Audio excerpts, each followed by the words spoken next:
Doctor ortho Ayurvedic oil और capsule, अब दर्द भी घुटने टेकेगा।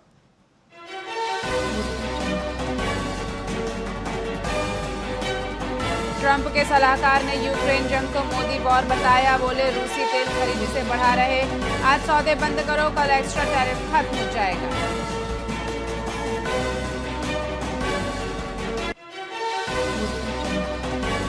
पुनौरा धाम पहुंचे राहुल, माता जानकी की आरती। पुजारी बोले नियम से पूजा की, मंदिर का इतिहास जाना। तेजस्वी ने कहा धर्म पर राजनीति गलत।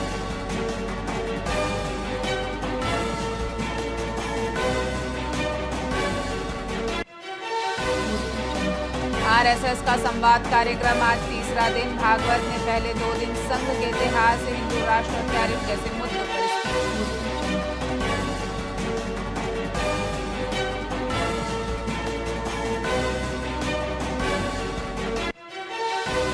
सियोल में सीएम व एटीसीए प्रतिनिधिमंडल की भेंट। सीएम साय ने कहा आईटी इलेक्ट्रॉनिक्स क्षेत्रों में निवेश से उद्योगों को नई ताकत मिलेगी।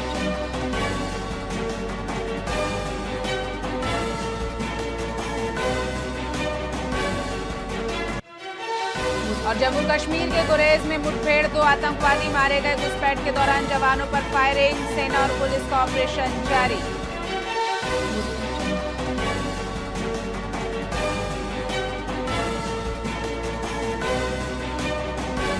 नमस्कार, स्वागत है आपका वीआईपी न्यूज में। मैं हूं आपके साथ डॉक्टर रानी और आइए शुरू करते हैं छत्तीसगढ़ की खबरों को। छत्तीसगढ़ के बीजापुर जिले में कुल 30 माओवादियों ने पुलिस अधिकारियों के समक्ष आत्मसमर्पण किया।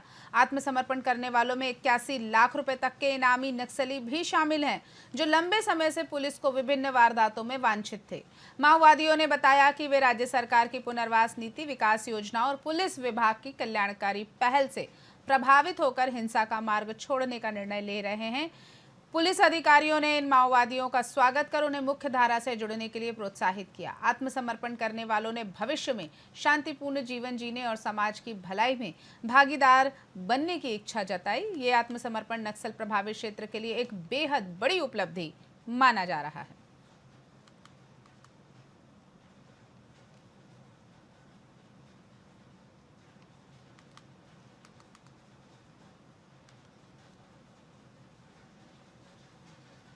देखिए, जो जो एरिया सिक्योरिटी वैक्यूम वाले एरिया है, वहाँ तो लगातार ऑपरेशन चलते हैं और आपने देखा भी होगा कि पिछले दिनों में नेशनल पार्क में कई सारे ऑपरेशन चले हैं और उसमें काफ़ी अच्छी सफलता भी मिली है।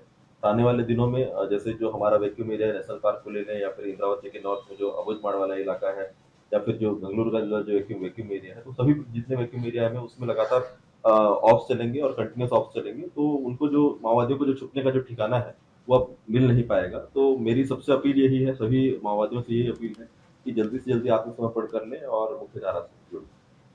जैसा कि आप सब जानते हैं, आज 30 माओवादियों ने सीआरपीएफ छत्तीसगढ़ पुलिस के समक्ष आत्मसमर्पण किया है और हम इस पहल का स्वागत करते हैं उनकी मुख्य धारा में शामिल होने का। और पिछले काफ़ी समय से सीआरपीएफ और छत्तीसगढ़ पुलिस मिलकर काफ़ी अभियान कर रही हैं।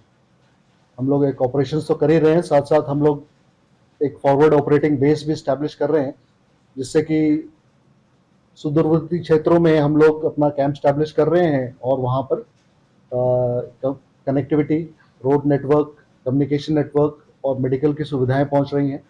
और उन गांवों में जो सरकार की जो कल्याणकारी योजनाएं हैं जो अभी तक वहाँ तक नहीं पहुँची थी, वो अब उन लोगों तक पहुँच रही हैं। और यही कारण है कि नक्सली सरेंडर करने के लिए आगे आ रहे हैं और आने वाले समय में आप देखेंगे कि और भी नक्सली सरेंडर करेंगे और हमारे जो ये नक्सल विरोधी अभियान है इसी तरह जारी रहेगा। और हमें उम्मीद है कि जल्द ही हम छत्तीसगढ़ में और बीजापुर में शांति व्यवस्था कायम कर पाएंगे।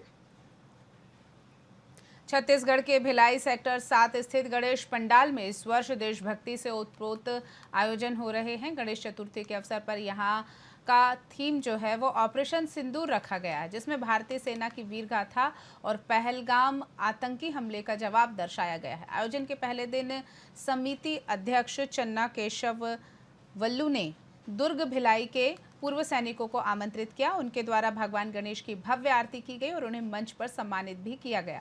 आयोजकों का कहना है कि थीम का उद्देश्य श्रद्धा के साथ देशभक्ति की भावना को भी बढ़ावा देना है। यहाँ 11 दिनों तक श्रद्धालु न सिर्फ भक्ति करेंगे बल्कि भारतीय सेना के शौर्य से भी प्रेरित होंगे।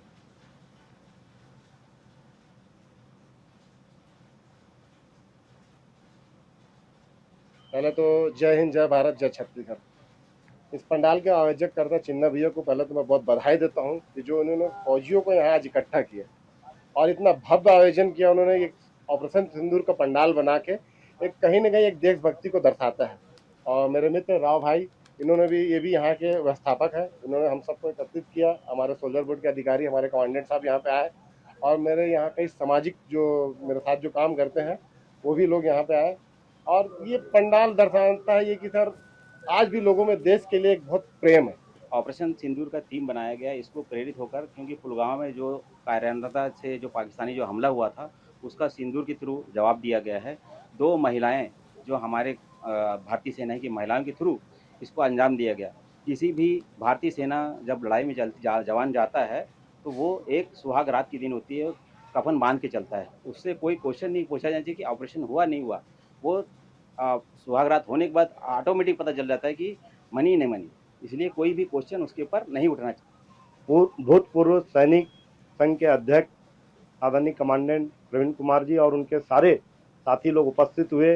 जिस तरह देशभक्ति की भावना भारत माता की आरती के साथ हुआ, एक सराहनीय रहा। हम समिति की ओर से सारे हमारे जो एक्स आर्मी के साथी हैं उनको मैं बहुत बहुत बधाई, शुभकामनाएं देता हूं अपने और संचार माध्यम के द्वारा इस गणेश उत्सव समिति को अनेकों बधाई देना चाहता हूं, जिन्होंने एक समसामयिक विषय को आज इस थीम के रूप में चुना है। यूं तो हर गणेश पंडाल किसी न किसी थीम को बनाता है, परंतु उस थीम का समसामयिक राष्ट्र प्रेरणा से प्रेरित होना ज़्यादा जरूरी होता है। आज उन्होंने सिंदूर का थीम बनाया, उसके लिए मैं इस समिति को अत्यंत बधाई देता हूँ। खबरों में फिलहाल इतना ही। आप देखते रहिए VIP न्यूज़। नमस्कार।